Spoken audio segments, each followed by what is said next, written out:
Broken Crayon Still Color from Our Mess to God's Masterpiece. But there is a poem that I want to read, and it talks about women in general. And it can talk about mothers. It can talk about if you're a sister, if you're a daughter, if you're a friend to somebody. But that's where we're going to start. So page 87. I'll give you guys a minute to get there. But I do have a bouquet of flowers back there, and I meant to bring one up to show you guys. I thought it was going to be like, it is multiple flowers, but it's like one stem has all the same color on it. So there's like 6 different colors, but if you wanted to tear off individual colors and separate them, you can, but the flowers are going to be like, I kid you not, the stems are like this long, but if you break them off, they're probably going to be about that long, and that's okay. That's up to you, but I was going to wait and see how many women came. I was going to tell you to start off with one, and then like after the church service, take multiple. There's also bars of soap back there too, because that was just my little extra thing. But it's Yardley soap, and so there's like lavender, there's coconut, there's lemon. There's about 5 different ones back there. So I'll let you guys pick first, and then you guys can take whichever one you want. But that's not to say that you stink, but us women always like to smell good. So that's something to help you throughout the week. And just, take care of yourself. Pamper yourself. So, all right. So I'm going to go on and read the poem. It says, I had what I called an identity crisis years ago. I wrote this poem as I began to find my true identity in Christ. It says, I have an encounter with God during a time of worship at a conference, and afterwards God gave me this poem to describe my experience, so maybe this can relate to my struggles to find my true identity. So then it says, who am I? It says my first answer would probably be my name, but my name does not describe who I am inside.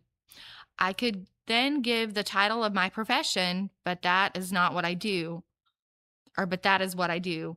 I could then tell you I am a wife, a sister, and a daughter, but those are my relationships. I ask again, who am I? I could describe myself as an extrovert and outgoing. That is my personality. I am organized in planning events, but that is a gift God has given me. I could describe my appearance, but that is not who I am either. So many times I have believed what others say I am. If I receive affirmation, then I feel worthwhile. However, when I receive criticism, then I feel like a failure. I have chosen to ride the roller coaster of emotions instead of believing the truth of what God says about me. I have tried to work harder to prove that I am worthwhile, yet every time I mess up or fail, I am reminded that I will never measure up. So on 88 it says, I will never be pretty enough or talented enough. I will never be skinny enough or do enough good things for the church. I will never be a good enough wife or a sister or a daughter. But I keep trying harder and harder. I believe the lie that if you continue to try harder, I will finally be good enough. One day God gently said to me, stop trying so hard to prove yourself to others. Get your worth from me. I've already given it to you. Remember my grace. It is a free gift and nothing you can achieve by trying harder. So it says, rest in my grace. It says, you are working so hard to have a certain position in the eyes of others, to be well liked and to have popularity. You want to be appreciated for what you do, but I want you to know that you already have an elevated position because you have a relationship with my son, Jesus Christ. You are a part of my kingdom as my daughter and my co-heir with Christ. Because you are the daughter of a king, you are given the position of being a princess. It says, you are a princess, you are a royal princess. Remember that an earthly princess is not special because of who she is or what she does. She has status and position because of who her dad is, a king. She has royalty in her blood. You have royalty in your blood as well. You are the daughter of a king, and no matter what you do, your status will never change. I have chosen you, and I have a plan for your life. I will not forget you, and I will be with you always. I have engraved you in the palms of my hands. Then it says, rest in the knowledge of who you are in me. Nothing else will ever be enough. You are my daughter and I love you. So that I thought that was pretty cool. As I was reading through the book, I was like, that's something. If for nobody else, I need to be reminded of that this morning. So I figured I would share that with you guys this morning. Just remember, I'm I have OCD and an A-type personality, so I'm always working like a mad dog, trying to get stuff done and trying to make sure things are accomplished and trying to be like a people pleaser and everything. And I'm like, I just have to remember that God's given me the strength that I need to get through the day. And I just need to stay focused in Him and what He needs me to get through the day and not just what I need to get done through the day. So always put God first. And like, Russ said this past week, he's like, make sure you put your whole armor of God on, at the beginning of every day. And sometimes I forget to do that because I just jump and run. And then like halfway through the day, I'm out of steam. And it's like, oh yeah, if I had started my day out with God, maybe it would be a little bit better. So, all right. So we're going to be on chapter 5, and chapter 5 is back on page 59.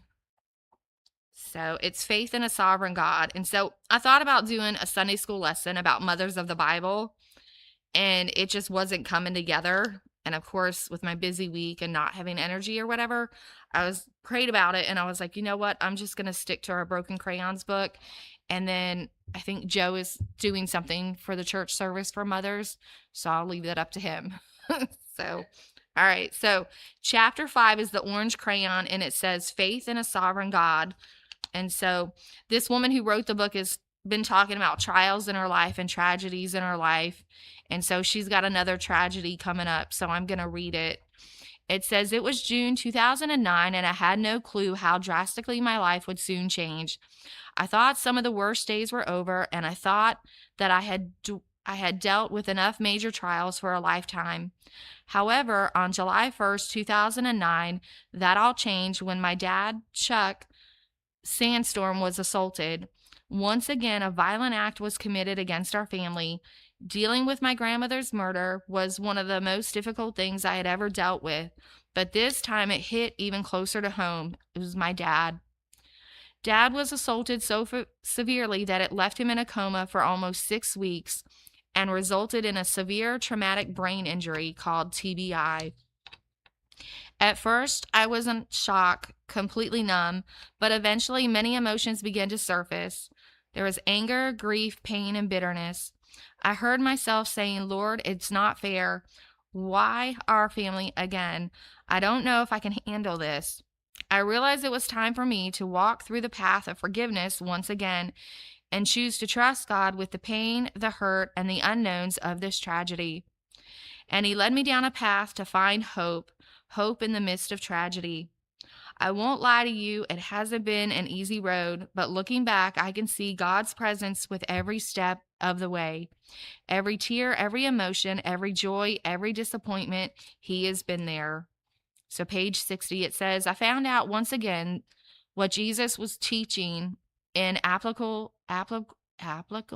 yeah, there you go, one of Joe's words, to real life. Let me try to read that again. I have found out once again that what Jesus teaches is applicable. Yeah, I'm not going to say it right. Applicable to real life. Y'all get it. Okay. Apply it to your life. In the midst of pain, tragedy, and some of the most difficult days of my life, Jesus brought me hope. So I'm going to stop there with those words that I have trouble reading sometimes. I have a lisp, but I also have partials. So sometimes the words don't always come out right. But I can roll my R's and Joe can't roll his R's. So I've got one up on him. But we were talking to a guy at the phone store the other day, and he's Hispanic. And so we were talking about all the different ways, like I can speak in Spanish, but Joe can do sign language. And I'm like, but I guess speaking in Spanish is my gift that I didn't know that I was going to need, because I work at my job and we have Hispanic people coming in, but we also have Ukrainian people coming in. And I haven't tried to learn how to speak Ukrainian, but I have an app on my phone. But We were talking specifically about the R's, even if Joe tries to speak in Spanish. He said he can't roll his R's, which I can. But he's like, I can't even speak in English. How am I going to try to speak in Spanish? And I was like, well, if it's supposed to be your gift, God's going to give it to you and God will help you with it. But he can do sign language to where I can do a little bit of sign language, but not as much as him. So, all right, back to our story on my words and Joe's words. But it says in the second paragraph, it says, and he wants to do the same for you if you will seek him and apply his teachings to your life. I recently heard the words hope described with the acronym Hold On, Pain Ends, and I found that to be so true in my own life. So punched in the stomach. While my dad was in recovery, I decided to go to a conference all about traumatic brain injuries, TBIs. There was one point in the conference after hearing many stories and being taught all the functions of the brain, well, I felt as if I had been punched in the stomach. I began to feel like I was going to get sick and vomit, literally. Thankfully, the instructor decided to take an early lunch. The emotions tumbled. I could barely make it to my truck before the sobs escaped. I started driving to lunch and then decided just to pull off in an isolated part of the parking lot. I cried and cried. I felt so angry that this happened to my dad. I started screaming. It was unfair, over and over while beating the seat of my truck. I was grieving the losses my dad might face and those our family might face. The thought even went through my mind that I would rather have him pass away peacefully than to have him live with any residual deficits. There you go. Thank you. And when I felt guilty for even thinking that, the up the ups and downs, my emotions swirled. And when I decided to turn on my worship music, I found the song by Kim Hill, You Are Still Holy, and sat crying as I listened to it. All right, so have you ever driven down the road, because I've done this on my way to work, especially if I'm not feeling it, and I'll hear a song on the radio and I'll start crying, and then I have to pull my glasses off. And then it's like my glasses go on top of my head, but I'm like, I need my glasses to see, so I have to start wiping tears. And I'm like hoping nobody that's driving beside me sees me crying. I'm like, just let me have my time with God and let me cry it out. And then like before I get to work, I'm just like, Lord, okay, whatever you're doing, I got to get it out of my system before I get to work so I can be professional and carry on the day. But sometimes you just need to have that good cry to get whatever it is out of your system so you can just make it through. But God will give us those moments definitely to get it out of our system. So then it says, my Chevy Colorado became a sanctuary, 61. I allowed myself to feel my emotions, to cry, and to let them pass through. As the song You Alone by Kim Hill started playing, God brought back to my mind a story my mom had shared. She had reminded me of the day before. It's a story Corey 10 Boom shares. She says that whenever her family traveled anywhere on a train, she was a little girl, her dad would keep their tickets, and then as just the right time as they boarded the train, he would hand Corey her ticket. In the same way, I sense God saying to me that he was my ticket right now. My ticket represents Dad's prognosis, his outcome, and the answers to all my questions. And when I need these answers, he will give them to me at just the right time. Until then, I can trust him with all the unknowns, the unanswered prayers, and the pain. I am waiting. I am in the waiting phase right now. So, missing my dad. I have waves of missing my dad. He is still physically present with us, but he has changed so much as a result of his TBI. One day, as I sat in my car, I didn't hear an audible voice, but I sensed God saying to me as I was journaling, Shelley, I love you. I am your heavenly Father, and I love you. I know that your heavenly Father isn't able to show his love for you right now, but I am able to. If you'll let me, it's hard because of the anger, the hurt, and the other emotions, but realize I am not the author of pain or hurt or violence. What I created in the Garden of Eden was devout of that. Heaven will be devout of that. I know it's hard to understand, and I don't expect you to. The big question you have is, why do I allow it?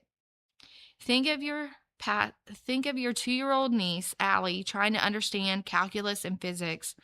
No matter how much she tries, it just won't make sense to her yet. And the same is true for you. You can't rack your brain and think and analyze and study and discuss and still never figure it out yet. On this side of heaven, right now, what it boils down to is your view of me and your trust in me.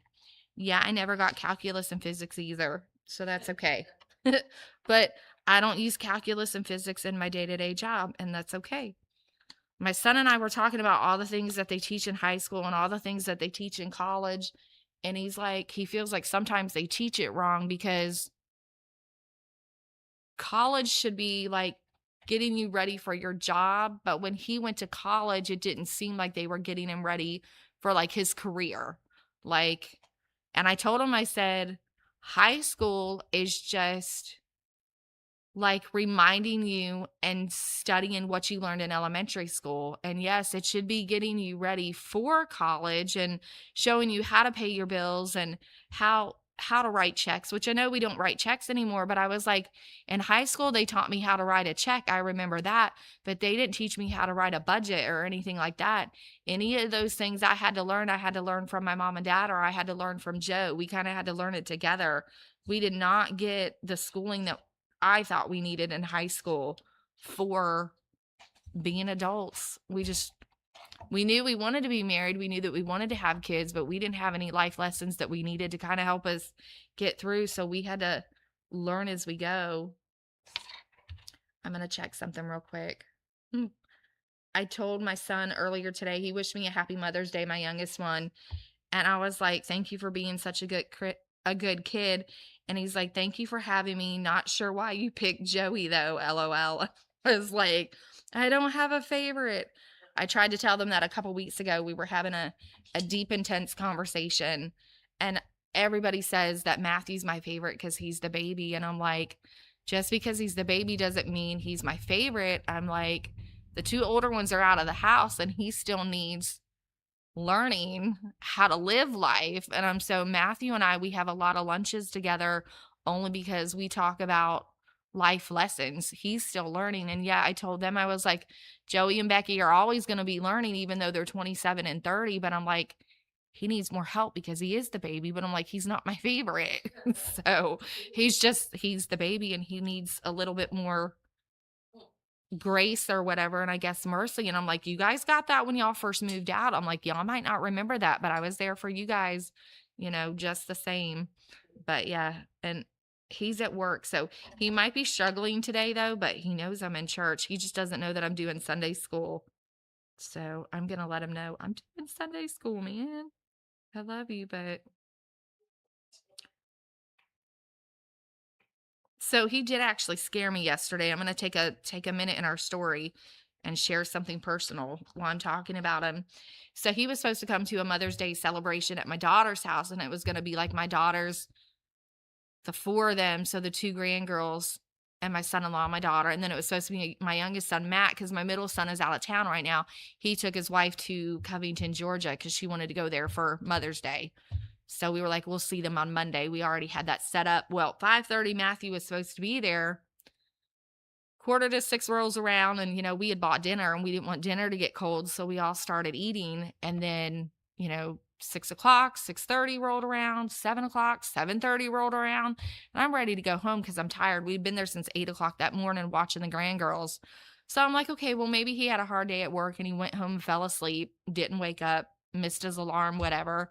But then you start thinking the worst of things, and it's like, maybe he got into a car accident on the way over, or maybe he got into an altercation with somebody who had road rage, or this, that, the other. Maybe he made plans with a friend. And so I told Joe, I was like, I'm tired and I've got a lot of stuff to get out of the car. I'm just going to go on and go home, and I'll call my mom and have my mom start praying, and my stepdad can start praying because usually she's my prayer warrior. She's the easiest one to get a hold of, especially on a work day because she's retired. But I called her and started talking to her. Well, Joe ended up going over to his house. He's like, I'll follow the path that he would take to get to Becky's and go to his house. Well, lo and behold, he fell asleep. So he was okay. And I was like, I hate to say, yeah, that was my first thought. But then the longer the time goes on, I start thinking the worst of everything. And I'm like, I need to just pray and ask God to give me clarity on what's going on. But he wouldn't answer his phone, and he wouldn't obviously text me back because he was asleep. But at least I found out. And then I could take a sigh of relief and be like, well, thank you, Lord. Thank you that it wasn't that bad. But I still want to get my hands around his neck and be like, I don't know, turn the volume up on your alarm, because he set an alarm and it didn't go off. And I'm like, I don't know what to tell you. I'm going to tie a bell around your dog's neck or something. I don't know. But yeah, he freaked me out because it had been 2 hours and we hadn't heard anything from him. And I felt bad that Joe woke him up, but I was like, but then he sent me a, big long text message, and then he called me, and I was like, just wanted to make sure you were okay, because, don't do that to me. Like, I don't need that. Like, the worst is being in a car accident or having to go to the hospital and trying to find out where your kids are or whatever, or your family members are. But I'm like, it's okay that you went to sleep. Obviously, you needed it. God said you needed a time of rest, but he took medicine, and the medicine helped him sleep. So it was 2 hours after the fact before I knew where he was, but God took care of it. So there you go. But all right, so I'm going to start off with finding safety in the storm on page 62. It says, in the midst of tragedy, I have sensed God saying to me that he is here with me and that I can find safety and refuge in him, even when I feel everything around me is uncertain and unsafe. The Lord is my rock, my fortress, and my deliverer. My God is my rock, in whom I take refuge, my shield and my horn of my salvation, my stronghold. Psalms 18:2. And it says, I've got a picture of what that safe refuge looks like for me. There may be times when I have to go out in the storm and get wet and cold, but I know that God is always with me. He will never leave me or forsake me. And when I need rest, my safe place is waiting for him. I pictured that safe refuge as a warm, inviting cave where I am protected from the storms. God offers me warmth by the fire to dry off and food for my soul.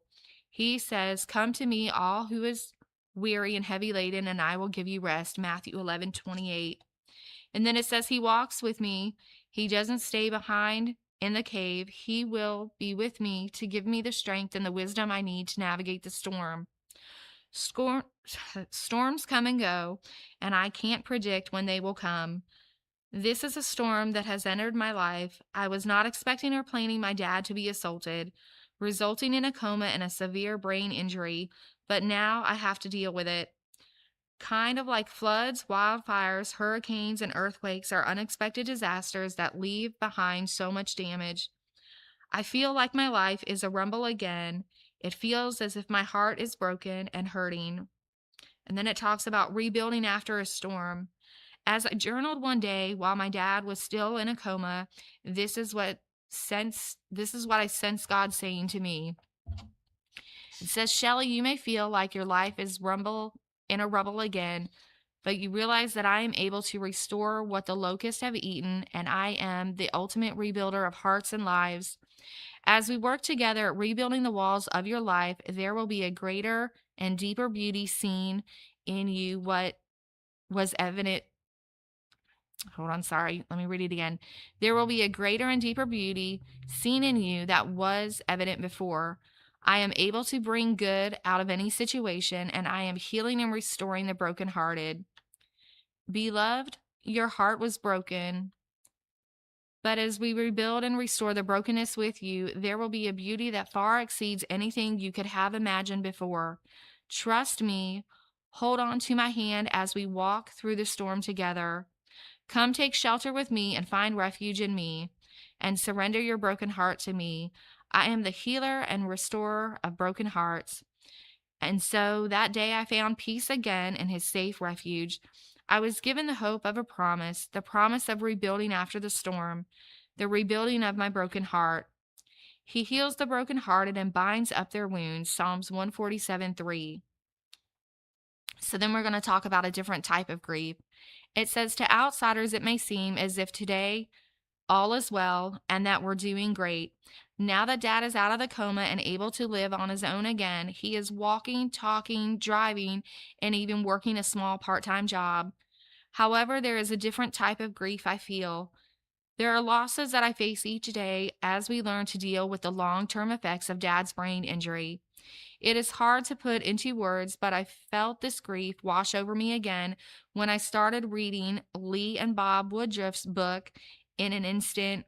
It's a family's journey of love and healing, which tells the story of Bob's brain injury and his recovery. At this point, my dad was out of the coma and in rehab, but as I read the Woodruff's description of the early days and the trauma of it, I felt a fresh grief fall on me. Things will never be the same. However, I can trust that every experience God puts into my life has a purpose and He does not waste anything. So then we're going to flip over to 64. Ooh.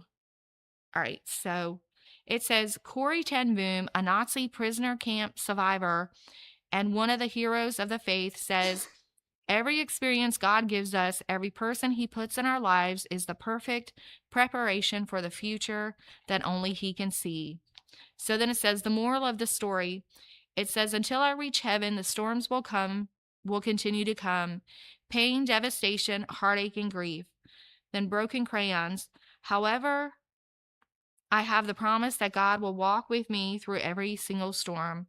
He will never fail me. He will never leave me or forsake me. And when my life is built upon His foundation, I will survive whatever comes my way. And you can too. If your foundation is built upon Jesus Christ, it will last no matter what tragedy comes in your life. We can trust in a sovereign God even when all we see is broken pieces. Tragedy usually draws us closer to God or further away. I encourage you to bring your broken crayons to God and allow Him to walk with you through whatever you are facing today. So then it's time to color. It says, as you begin to color your brokenness, speak to hear from God. Ask Him for His Spirit to wash over you as you color. And then it's got your reflection questions. And then it says, faith in a sovereign God. And on page 67 is your little color picture. And so that's how I colored it. But then on 66 at the bottom, it says, I encourage you to look for something He might be trying to teach you during this time of healing. So I know we go through, our trials of life, this, that, and the other. And there may be days where we don't have trials or weeks where we don't have trials. There may be months that we go through and we don't have trials, and that's great. That's great. And but I have this wound right here. I got that off of a box. I went to cut open at work and somehow it sliced me as I was tearing it open.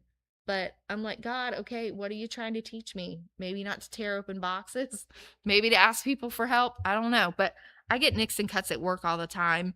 But just that's just a reminder. But at least God's given me a job to be able to work at, to be able to have financial status, to be able to pay my bills.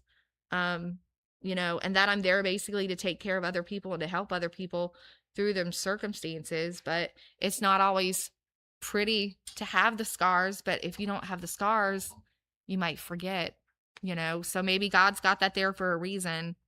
I may not know what the answer is yet, but He'll show me the answer as time goes on. And so we have one or two more lessons left. And so, yeah. So at the end of this, it's got, let's see,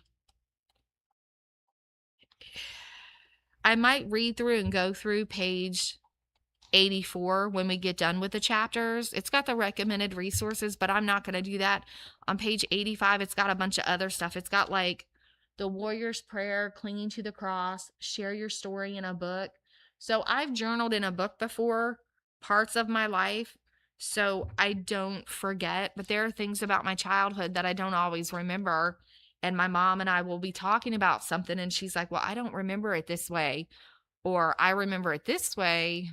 So what really happened, So it's always good to write stuff down too. And I have a friend that tells me when you have dreams, they're supposed to be prophetic. So you should write your dreams down. I had a dream last night and now I couldn't tell you what it was about, but it was weird. was one of those dreams like, what? This makes no sense whatsoever. Even if I write it down, I won't understand it. But so I didn't write it down and now I don't remember it. So I guess it wasn't meant for me to remember. But I'm going to go on and cut off live stream. Actually, before I do that, let's do page 69. You should be in that general area, but there's a prayer on there and then a Bible verse that I'm going to read. So it says, Lord, I thank you that I have the promise that you will walk with me through every single storm I face. You will never fail me. You will never leave me or forsake me. And when my life is built upon your foundation, I will survive whatever comes my way. Today I choose to trust you, even amidst the broken pieces in my life that I don't understand this side of heaven. I bring my broken crayons to you today. I know I can find peace in the midst of my storms and in you. In Jesus' name I pray, amen. And then it's got the Bible verses, Isaiah 55, 8-9. It says, for my thoughts are not your thoughts, neither are your ways my ways, declares the Lord. As the heavens are higher than the earth, so are my ways higher than your ways, and my thoughts than your thoughts. So and then I don't know if you guys have been able to get on or not, but it says that you can watch the video. I watched the first video, and honestly, I haven't gone back and watched the other videos, but I really need to. And then as far as the questions go, after the appendix, and it's got the other stuff that you can read through, then it's got the Who Am I poem. So on like page 90, it's got the belief and filter. That's some other stuff that we're going to go through too, because I don't want to waste any of this book that God's given us. And then it's got the leader's guide, and it's got the discussion questions in the back too.